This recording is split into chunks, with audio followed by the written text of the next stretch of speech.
We know that choosing the best available players in the draft is an art form that teams need to master because some players may actually be better than advertised. The fifth pick in the 2018 NBA Draft. This is why teams tend to make draft day trades that may or may not pan out for them. However, we've seen a few of those trades ending in disaster. So with that, here are the worst draft day trades in NBA history. First off, the Mavs struck gold in a trade in 2018. The Dallas Mavericks had the 5th overall pick in 2018, but they were looking at Luka Doncic, who was set to get chosen in the top 3 of that year's draft. Not wanting to let him go, the Mavs drafted Trae Young with the 5th overall pick and traded him to the Atlanta Hawks, who drafted Doncic 3rd overall. Young isn't a bad player. In fact, he's one of the greatest offensive point guards in history.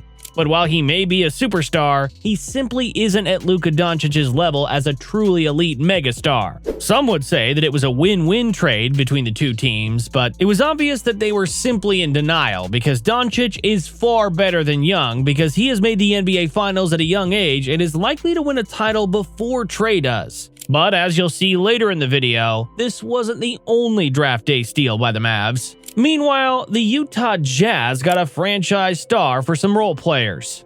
Donovan Mitchell from the University of Louisville. In 2017, we saw a pretty talented crop of incoming rookies. The Utah Jazz knew that they were about to lose Gordon Hayward in the free agency market. As such, they traded Trey Lyles and the 24th pick of the draft to the Denver Nuggets in exchange for the 13th pick. Now, we know that the 13th pick has always been one of the luckiest spots in the draft. That pick turned out to be Donovan Mitchell, who came out of the gate strong as the Utah Jazz's newest franchise star at that time. Even though Mitchell and the Jazz couldn't stay together, we know that Spida is a true star in the league. But imagine just how good the Denver Nuggets would have been. They already had Nikola Jokic and Jamal Murray at that time. Adding Mitchell into the mix would have been just unfair. Of course, we know that things still worked out well for the Nuggets because they won a title in 2023. Speaking of the Nuggets and the Jazz, Denver could have had a Defensive Player of the Year.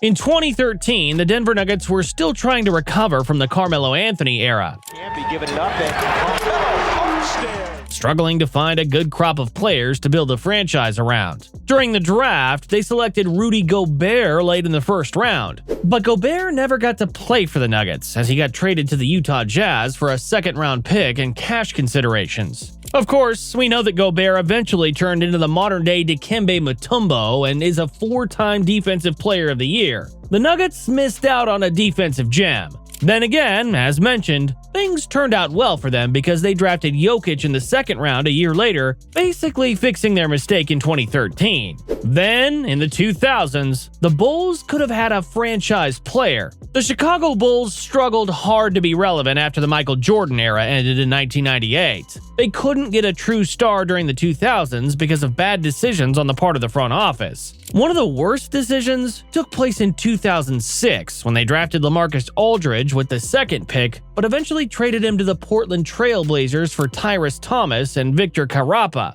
While Thomas had a solid NBA career, he was never a star. Meanwhile, Aldridge went on to become one of the best power forwards of his era and was a true franchise player for the Blazers for a long time before he eventually moved on to play for the Spurs. Had the Bulls held on to Aldridge, they could have built a good roster around him during the late part of the 2000s and may have won a championship along the way. In what seemed to be a crazy decision, the Pacers wanted George Hill instead of Kawhi Leonard. In 2011, the Indiana Pacers held the 15th pick of the draft and decided to take Kawhi Leonard, a raw prospect who had long arms and above-average athleticism. The thing was that the Pacers already had Paul George and Danny Granger clogging up the wing position. Adding Kawhi would have just made it harder for them to develop PG into a star.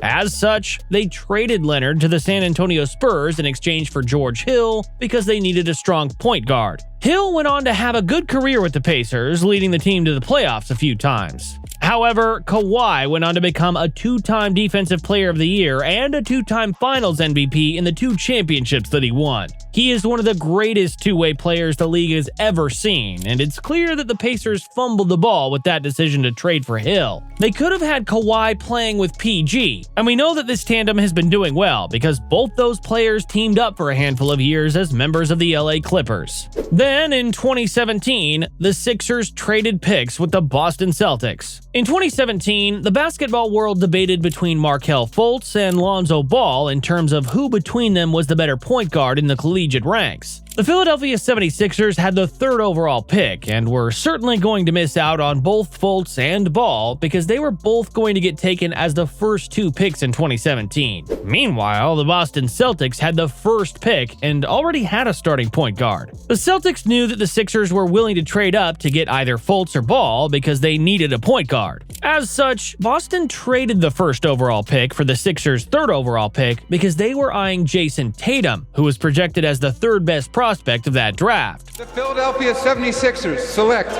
Markelle Fultz. The Sixers drafted Fultz, who never became a star because of his injuries. On the other hand, Tatum became a franchise player, as the Sixers could have sped up the process by adding him instead of Fultz. Of course, we can blame the Sonics for turning the Chicago Bulls into a dynasty. Speaking of great franchises, we can't deny how great the 90s Chicago Bulls were because they had Michael Jordan and Scottie Pippen working fluidly together. They went on to win 6 championships together, becoming one of the best tandems in the history of the NBA. But Jordan could thank the Seattle Sonics for his championships because they fumbled on the Pippen bag in 1987. Back then, the Sonics agreed to trade away Pippen for Olden Polynice and future draft pick considerations. Polynice wasn't a bad player, but he wasn't half as good as Pippen was.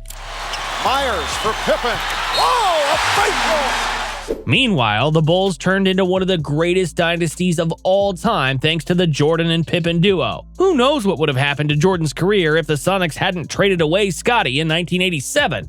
The Dallas Mavericks got a Hall of Famer. Until Luka Doncic hangs up his boots as a Mavs player for life, Dirk Nowitzki is still the greatest player in the history of the Dallas Mavericks franchise. However, did you know that he almost didn't become a Mav? Well, it turns out that the Milwaukee Bucks didn't know what they had in Dirk in 1998, 20 years before the Mavs stole Doncic from the Hawks. Nowitzki was drafted 9th overall by the Bucks in 1998. However, they immediately traded him to the Mavericks for Robert Tractor Taylor, the 6th pick of the 1998 draft. The trade made sense on paper because Tractor Taylor was supposed to be one of the big man prospects at that time, but he couldn't adjust to the NBA. Meanwhile, Dirk became an MVP, a champion, and a Hall of Famer. Then, decades ago, the Boston Celtics stole Bill Russell. Way back in 1956, Bill Russell was the cream of the crop of college basketball. He was the best prospect of his draft class, but he wasn't chosen first overall. Instead, the Rochester Royals selected Cy Hugo Green because they needed a scoring guard. Meanwhile, Russell was more of a defensive player who didn't have any offensive abilities. But the Celtics surprised everyone when they traded their best player, Ed Macauley, to the St. Louis Hawks. While Macauley went on to become a Hall of Famer and a champion,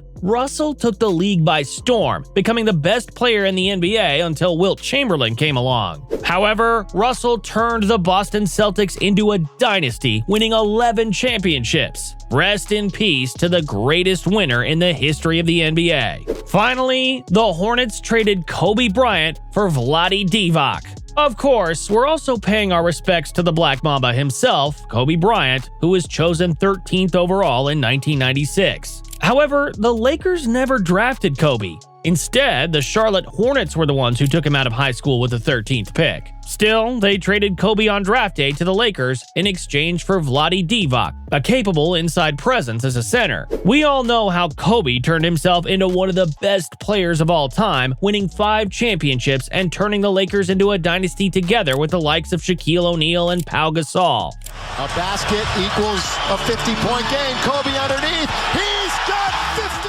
He is arguably the greatest Laker of all time and is second only to Michael Jordan as the greatest shooting guard. It goes without saying that the Hornets fumbled this one, but we can't blame them because Kobe's agent reportedly told them that Bryant didn't want to play for a small market. So, in hindsight, it might have been a good trade for them. Still, Kobe could have changed the trajectory of the Hornets franchise.